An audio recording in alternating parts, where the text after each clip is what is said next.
The North Atlantic Treaty Organization turns 70 this year. NATO is an old man looking for a mission and befuddled by the fact that only 9 of its 29 member states pay their agreed dues, up from 5 last year, thanks to President Trump's pestering. Not that he gets any credit for it. Nevertheless, that is $130 billion more for NATO's collective defense. Which is both more money than one can fathom, and simultaneously a pitiful fraction, around 20%, of America's defense spending. NATO's membership is paying more thanks to constant hammering by President Trump. But many have not yet reached the treaty's required 2% threshold, including the richest countries, like Germany. So long as Angela Merkel remains in power with the votes of left-wing socialists called the Grand Coalition in the Bundestag, the chance is near zilch of this issue being dealt with. For her part, Merkel has promised Germany will hit the 2% target sometime in the early 2030s. In the meantime, the world has changed a great deal in the 70 years since the Washington Treaty was first signed and the North Atlantic Charter was put into force. American soldiers held the line on the free side of the Iron Curtain long enough for Moscow to trip on its own contradictions. But 1989 was 30 years ago, and the triumph that was the 50th anniversary celebrations 1999 is a distant memory. Today NATO is fully benefiting from nostalgia for the 1990s, despite the Balkan Wars awkwardly underscoring the limitations of collective security in the New World Order.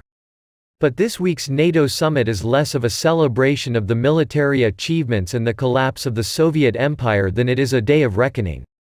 Does NATO have a future, or is it, as French President Emmanuel Macron recently called it, brain dead?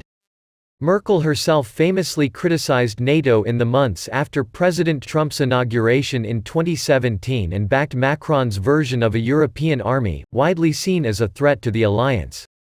Turkey's Recep Tayyip Erdoğan, the enfant terrible of the alliance, whose rough neighborhood includes long borders with all unstable war zones, has also come out swinging, this time against Macron. It is Macron who's brain dead, the Turkish president said. His ambassador in Paris was called in for a stern dressing down. Today in London at an anniversary summit of its members, President Trump, who has long thought the collective security arrangement obsolete, has reiterated his demand that Europe pay more, South Korea, Saudi Arabia and Japan, as well, for their defense. He suggested NATO should refocus on terrorism, Syria, cybersecurity, and most critically, China, the #1 adversary NATO countries face. Oddly enough, Turkey is on the same page on the terrorism issue. Can NATO adapt fast enough? The Russians are in no state to take over Ukraine, much less Germany. The 21st century, about to enter its third decade, presents challenges very different to those NATO stared down in the Cold War.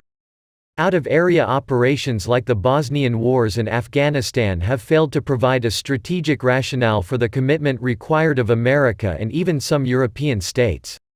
The organization has certainly proven to be resilient, but is it relevant any longer? Witness the differences in implementing nuclear sanctions on Iran. Europe has set up INSTEX, a sanctions-dodging mechanism for blockade running. Iran's regime, currently racked by the worst protests in 40 years, when the mullahs came to power, is being thrown a lifeline by Paris, Brussels, and Berlin.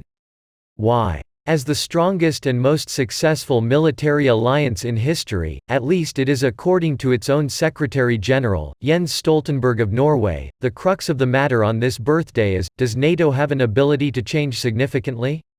He certainly thinks so. In our new book Trump's World, Felipe J. Coelho and I argue that the dogfight over NATO is in a critical stage and the disruptor-in-chief, Geo-Deus Donald Trump, may give it a second breath, but only if the alliance pays and it shifts. In his America First paradigm, but not alone, there is a new taskmaster in town and he plays by new rules, not old ways and ideologies of globalism.